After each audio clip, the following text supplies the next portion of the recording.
Let's take a trip down the philosophical lane that the Greek historian, biographer, and philosopher Plutarch paved for us nearly 2,000 years ago. He threw us a curveball with the paradox of Theseus, the mythical king of Athens, who returned from Crete in a pretty epic ship. This ship, with its 30 oars, stayed in action for quite a while. But the Athenians decided to give it a little makeover, swapping out old boards for new and sturdier ones. And that's where the confusion sets in. If we change all the parts, is it still the same ship? Now picture this. If the Athenians held on to the ship until the time of Demetrius of Phalerum, that's a whopping 300 years of renovations. With so much change, does the ship still hold its original identity? But the confusion goes even deeper, my friends.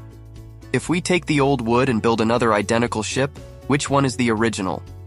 The one with the original boards or the one that underwent a complete restoration? This is where it gets real. Some folks argue that the ship remains the same, even after all the renovations. On the flip side, others believe that with so much change, it's hard to say it's the same ship from the start. So, what's your take on this debate? What do you think? Drop your thoughts down in the comments. This paradox makes us ponder not just about the ship, but about ourselves. How many changes can we go through without losing our identity? So, what do you think? What's the limit of change without losing our essence? Share your reflections down below. Now buckle up as we explore the paradox that got Russell scratching his head. You see, Russell was all about pushing for logicism, the philosophy claiming that math, or at least most of it, could be boiled down to logic. But here's the kicker. Russell stumbled upon a particular predicament that contradicted the theory. Does not belong to itself. Enter Russell's paradox, a complex puzzle that thankfully got a clear breakdown from Monsieur Carmen Marquez Garcia. Imagine this. A renowned art expert decides to categorize paintings worldwide into two mutually exclusive categories. One category, a handful of paintings, includes all artworks featuring an image of itself in the presented scene. For example, a painting titled Interior of a Room and Its Furnishings, hung artworks, a statue, a grand piano, includes, above the piano, a small painting of the interior painting. So the canvas includes an image of itself. Now, here's where it gets tricky. The more common category consists of paintings that don't include an image of themselves. Let's call these Russell's paintings. The Mona Lisa, for instance, is a Russell's painting because it doesn't contain a small painting of the Mona Lisa within itself. Now imagine our art expert gathers all Russell's paintings worldwide for a massive exhibition. After immense efforts, they hang these paintings in a colossal room.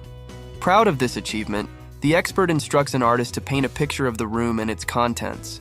When the painting is done, the artist rightfully titles it, All Russell's Paintings in the World. Here's the catch. Upon careful examination, the expert discovers a tiny flaw. On the canvas next to the Mona Lisa painting, there's a representation of all Russell's paintings in the world. This means that all paintings in the world is an image that includes an image of itself, and therefore is not a Russell's painting. Consequently, it doesn't belong in the exhibition, and definitely shouldn't be hanging on the wall. The expert asks the artist to erase the small representation. The artist erases it and returns to show the image. After examination, a new problem arises: the painting. All Russell's paintings in the world now doesn't include an image of itself, and therefore is a Russell's painting that should belong in the exhibition. Consequently, it must be painted and hung somewhere on the walls so that the artwork doesn't include all Russell's paintings. The expert calls the artist again and asks them to touch up all Russell's paintings in the world with a small image. But here's the kicker. Once the image is added, we're back to square one. The image must be erased, then painted, and then erased again, and so on. Eventually, the artist and the expert realize something's not right. They've encountered Russell's paradox. Keep in mind that Russell was attempting to reduce mathematics to logic, and what he discovered was a loophole in the foundations of science. His reaction doesn't come as a surprise. Russell expressed feeling about these contradictions, much like a fervent Catholic might feel about unworthy popes. However, there was no turning back. The discoveries couldn't be swept under the rug again. While some mathematicians found the matter indifferent and not worth much reflection, others dedicated the majority of their intellectual work in the first half of the 20th century to overcoming Russell's paradox, until it was decided that a set containing itself truly is not a set. The solution didn't please many, not even Russell. Carmen Marquez Garcia notes that the intellectual tension and its disheartening conclusion took a hefty toll.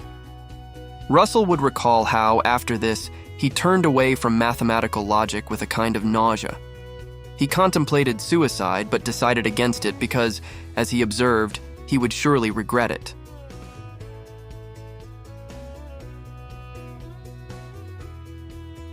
Drop a like, subscribe to catch our next mental challenges, and until next time on Ego Thinking.